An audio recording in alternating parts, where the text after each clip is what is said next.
Good morning! Beautiful day with me, Bilyonaryo Master Hans Kua. Ito po ang horoscope ngayong araw ng Tuesday, November 25. Simulan natin sa mga pinanganak ng Year of the Rat. Mag-ingat sa impulse online shopping, blue at 3. Kay Ox naman tayo, maganda ang mag-journal para ma-release natin ang stress, pink at 6. O, kay Tiger naman tayo, mag-ingat sa usapang opisina. May taong hindi totoo ang sinasabi, yellow at 8. Kay Rabbit naman tayo, sweet gesture kahit maliit ay makahabuluhan na. Iparamdam ito, white at 9. Kay Dragon naman tayo, magandang araw para mag-brainstorming ng bagong idea, green at 2.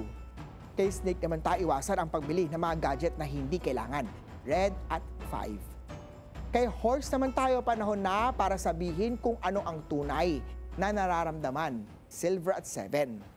Kay Ship naman tayo, isang casual lang na pag-uusap ang magiging simula ng bagong kilig, orange at 4.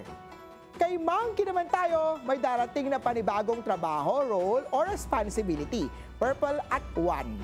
O, rooster na tayo, magpalakas ng resistensya, huwag baliwalain ang panghihina, gray at 6. Kay Dog naman tayo, may makakalimutan na details gumamit ng checklist, brown at 9.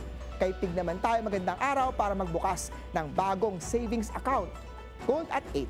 Paalala lang ito po'y patnubay lamang dahil ang tunay na swerte ay nagsisimula sa pagiging totoo.